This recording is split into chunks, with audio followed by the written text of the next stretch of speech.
Amis internautes, bonjour et bienvenue sur l'émission 0 de la première web télé du pays mazamétais, créée par les habitants et pour les habitants de Mazamet. Vous allez découvrir un territoire et ce qui s'y cache. Mais qui a eu l'idée de cette web télé, la MJC CS Kizako. Justement, voici le premier reportage parmi les 5 que nous vous proposons aujourd'hui, où il est question de mariage. Et notre directeur, M. André Munoz, va vous expliquer ça beaucoup mieux. Une MJC Centre Social, c'est le regroupement d'une MJC, d'une Maison des Jeunes et de la Culture, qui, en plus de sa mission traditionnelle que beaucoup de gens connaissent ou pensent connaître, a un agrément de centre social. Il se trouve qu'à Mazamet, nous avons cette double mission, donc une mission à la fois éducation populaire et action sociale. En 2002, lorsque nous avons créé cette association, en partenariat avec la ville de Mazamet et le conseil général du Tarn, il y avait déjà, dans le cadre de la politique de la ville, dans le cadre donc d'un certain nombre d'actions, une mission qui nous était donnée d'aborder une partie de l'action sociale, en particulier à l'époque à travers les jeunes, mais pas seulement. Ensuite, l'action sociale de la Maison des Jeunes et de la Culture de Mazamet a évolué puisque la ville nous avait demandé d'intervenir dans le cadre du programme de réussite éducative, donc soutien scolaire, mais aussi l'accompagnement éducatif des enfants et des familles un peu en difficulté. Donc l'action sociale existait déjà. Il se trouve que en 2014-2015, la situation à la fois de la MJC et du centre social de la Lose, qui était jusqu'à l'année dernière donc un centre social directement géré par la Caisse d'allocation familiale du Tarn, il se trouve que les deux associations, comme beaucoup d'associations à ce moment-là, avaient été un peu en difficulté. Le centre social n'avait plus de direction, en fin de compte. Il se posait le problème de renouveler et de financer comment la direction du centre social de la Lose. Et en même temps, nous subissions dans le centre-ville les répercussions des baisses de dotation de l'État. Donc, nous étions déjà des partenaires assez proches. Nous avons décidé de rencontrer la CAF et la ville de Mazamet pour voir comment on pouvait opérer, en fin de compte, un rapprochement. Moi, je parlerais plus de rapprochement, regroupement des deux structures. Et voilà, donc depuis le 1er janvier, nous avons obtenu l'agrément et la MJC CS, la MJC Centre Social, c'est une seule unité qui aujourd'hui donc permet de faire continuer l'activité sur les deux sites, le site de la Lose, qui est devenu, lui, un centre social MJC, et le site du centre-ville, qui est une MJC, qui est devenu centre social. Et en fin de compte, c'est une seule et même équipe maintenant. Alors, le projet, le nouveau projet, parce que nous étions déjà dans un projet, donc le projet a évolué de par une implication bien plus forte au niveau de l'action sociale. En fin de compte, il s'agit d'un projet qui se met en place tous les 4 ans. Donc l'agrément d'un centre social, c'est 4 années. Nous avons déposé donc un projet de territoire. Donc là, le projet maintenant englobe l'ensemble de la commune de Mazamet. Ça, c'est très important. Il ne s'agit pas d'un projet d'action seulement sur le site de la Lose et sur le centre-ville. Bien sûr, c'est là où nous avons les deux sites, mais dans le temps, il s'agit de réfléchir à ce que nous avons fait en y associant les citoyens, les élus, etc., de façon à essayer d'organiser cette action sur 4 ans, et donc renouvelable tous les 4 ans. Alors, je ne sais pas si je réponds à votre question, mais en termes de temps, aujourd'hui, nous sommes sur du moyen terme. Nous ne sommes plus à une vision d'1 an ou 2 ans, mais au moins 4 ans. Donc actuellement, nous sommes en train de bâtir des actions qui vont durer 4 ans, comme par exemple l'action vidéo. Là, c'est un projet qui se met en place avec une volonté de durer. Après la MJC Centre Social, vous savez ce que c'est maintenant ? Voici le PRE, le Programme de Réussite Éducative. Une véritable entraide pour mieux apprendre. Explication de Latir Faye. Donc c'était un dispositif qui faisait partie d'une politique en 2005 mise en place par Jean-Luc Burlot dans le cadre de la cohésion sociale. et qui consistait à réunir autour de l'enfant tous les éléments qui manquaient à sa réussite scolaire ou éducative, hein, que ce soit psychologique, sanitaire, culturel, sportif, tout ça.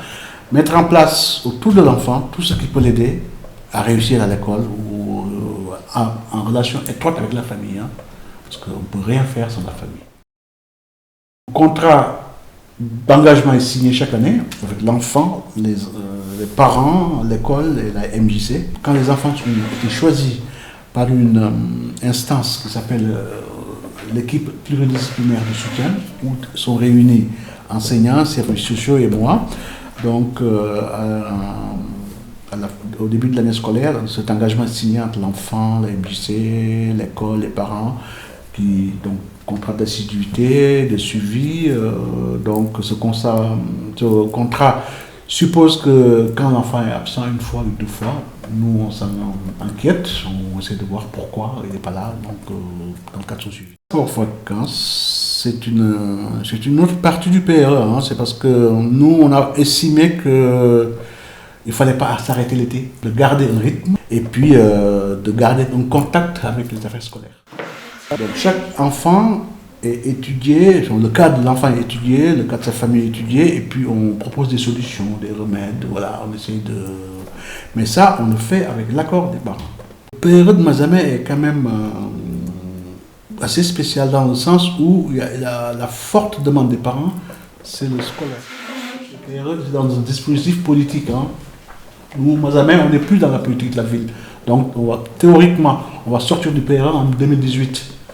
La MJC, centre social, va essayer de trouver d'autres moyens pour pérenniser ce dispositif-là. Voici un sujet qui réveille l'enfant qui est en nous.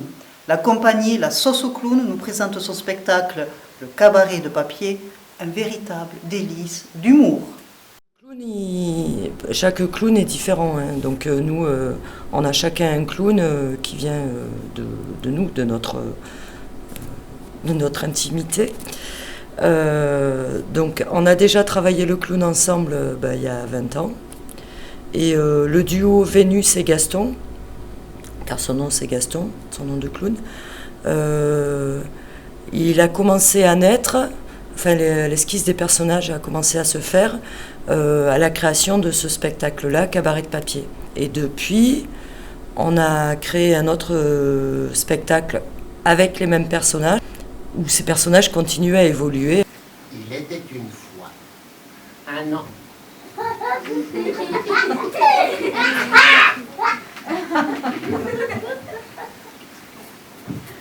Vénus, dans le duo, c'est un peu l'Auguste. Il faut rester derrière, elle ne peut pas s'empêcher de déborder, quoi.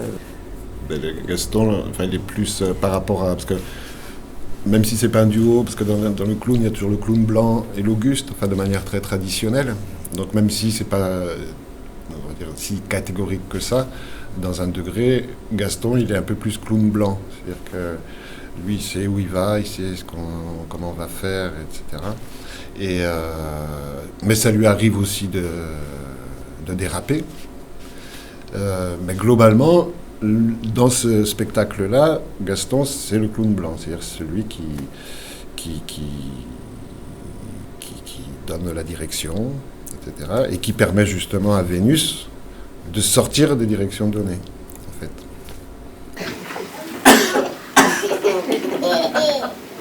Oh là là.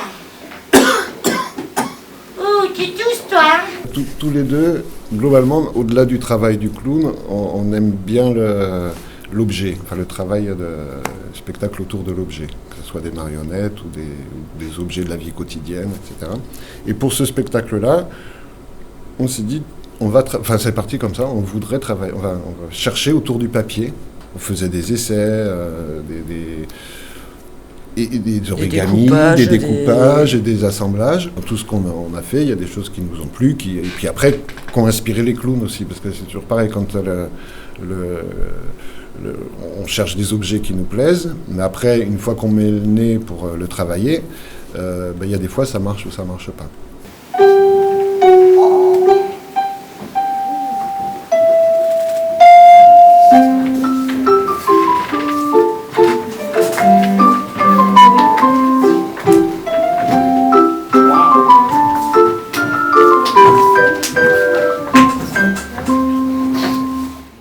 l'intérêt aussi de travailler avec ces matières-là, c'est qu'on c'est une matière simple, enfin, c'est une matière que tout le monde a sous la main, c'est une matière quotidienne. Et je pense que ce côté-là, il était aussi intéressant. Enfin, c'est pour ça qu'il nous plaisait. Vous l'avez remarqué, Noël arrive avec ses lumières, son ambiance, ses couleurs.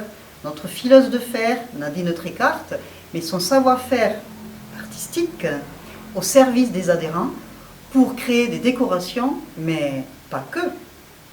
Faire attention où tu projettes le fil de fer. Là, par exemple, si tu fais comme ça, là, tu vas direct l'envoyer sur un marin et ch'toum, tu vois. Donc il faut mettre dans la direction du sol et là, après, tu sectionnes. Allez, vas-y, fais-le.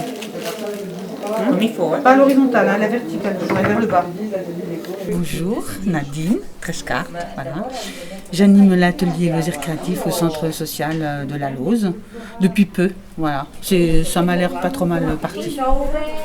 Donc on a déjà 8 inscrits qui viennent par intermittence, donc ça permet d'avoir un atelier pas trop chargé, comme ça je peux répondre un peu à toutes les sollicitations un peu en même temps.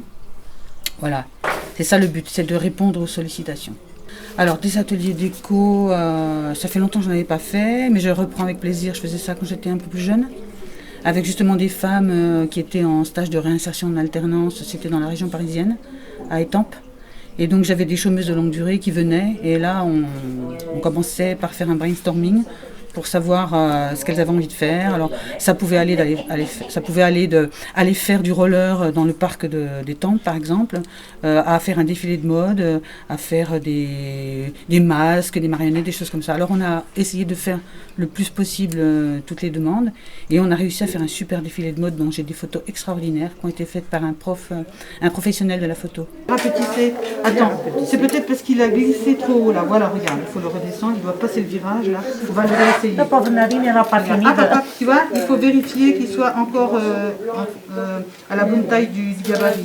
Donc, il faut qu'elle s'habitue un peu à moi qui suis nouvelle, parce qu'avant elles avaient donc Aziza qui était ma prédécessrice et qui avait des techniques qu'elle leur offrait. Moi je suis quelqu'un d'autre, j'arrive avec d'autres techniques, d'autres possibilités, d'autres paramètres et on va se projeter sur là, elles m'ont beaucoup parlé de retaper des meubles anciens ou de construire des meubles avec des palettes. Enfin on a commencé à jeter. C'est un peu la jungle là. On est en train de débroussailler, de voir ce qu'il est possible de faire. Donc, pour l'instant, on fait des choses dans l'urgence pour Noël parce qu'elles ont envie que leur maison soit jolie. Donc, on fait de la déco pour Noël. Mais à partir de janvier, on va attaquer dans le bois dur, c'est le cas de le dire. On va utiliser les outils. Il y a une demande d'utilisation des outils pour les femmes qui ne savent pas les utiliser, qui ont très peur de ça. Donc, on va dépasser tous ces stades. Savez-vous qu'à Montagne Noire, les BMB, les Black Mountain Bastards, se font entendre? Ils font la musique qu'ils aiment, celle qui secoue. Ils n'ont pas hésité à autoproduire leur premier album. Franck, basse. Grégory, vocal. Simon, guitare. Julien, batterie. BMB.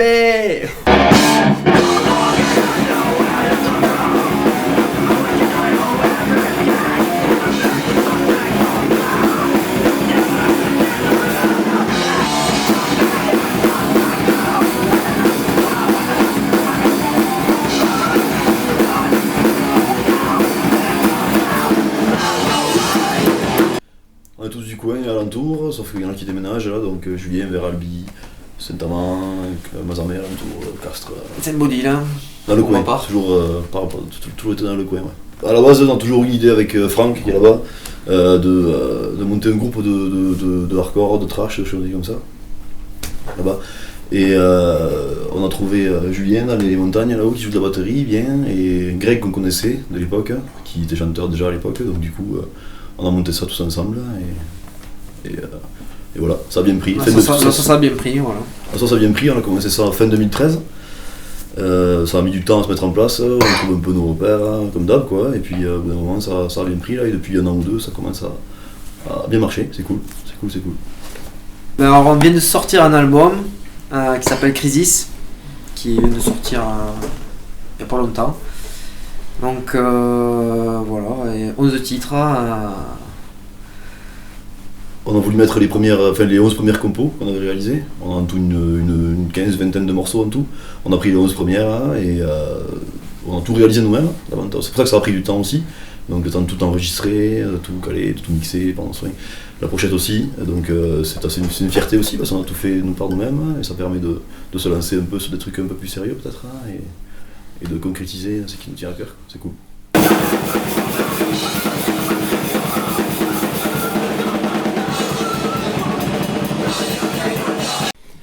Ouais, on a été dans les Nasty avec Simon pendant près de 12 ans. Et ouais, c'était quand même une idée qu'on avait depuis un moment de faire autre chose à côté, plus agressif, plus dans nos goûts en fait, quoi, finalement. Et ouais, au départ il y avait un autre guitariste avec nous quand même, qui était Romu, qui jouait dans les Nasty aussi avec nous à l'époque. Bon, après les chemins ont fait qu'il est parti avec nous, mais voilà, il a quand même aidé au lancement du truc, quoi, au départ. Et ouais, après lui, il a été chanteur aussi dans un groupe d'ici, de Saint-Amand. Ouais, avec des copains à l'époque, bon, ça fait, on n'a jamais trop tourné. C'était les Body Scream à l'époque. Mais en fait, finalement, tout ce qu'on est là, parce que Julien était batteur dans un groupe de trash à l'époque, dans les années 90, qui connaît bien, quoi. Calaboca. Et tout ce qu'on est là, en fait, c'est plus ou moins tous la même famille musicale. On se connaît tous, ça vient tous du plus ou moins d'amitié au départ de longue date, quand même, quoi. Voilà, après on a vieilli, donc fatalement les chemins ont pris des routes différentes pour tout le monde, mais bon là, de 4 horizons différents, ça donne ça, voilà. Ouais. C'est ça. Et on s'y retrouve aussi dans la musique justement, parce que chacun apporte un peu ses goûts, qui sont dans le même style général, bien sûr, oui, mais après chacun a ses goûts précis qui font on n'a rien inventé, hein, mais en mixant un peu tout ça, ça fait un ensemble qui nous plaît et qui rend ce que ça rend aujourd'hui, quoi. Les concerts, là, on a mis un petit peu en parenthèse là, depuis qu'on a fait l'album. Je dis ça fait presque un an déjà qu'on a commencé. Bon, ça prend du temps, on bosse tous à droite à gauche, c'est pas forcément voilà. Mais donc on s'est un petit peu coupé du circuit, volontairement, hein, et là comme ça reprend, on joue à Toulouse bientôt et en février à Montpellier. Et ça va reprendre petit à petit, quoi. Une fois que c'est avec la sortie de l'album, là, la promo va reprendre et c'est reparti pour les concerts. Qui est le but premier à la base quand même, parce que c'est la concrétisation de tout, c'est notamment de cette musique-là, c'est le concert, quoi. C'est le rapport avec les gens et le côté énergie sur scène à déployer, quoi. C'est ce qui nous tient à cœur. Voilà.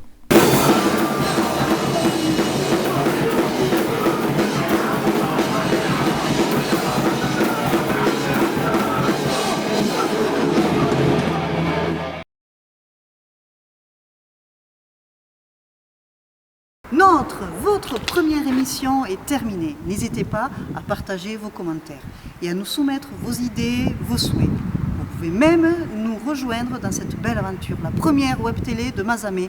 À très bientôt!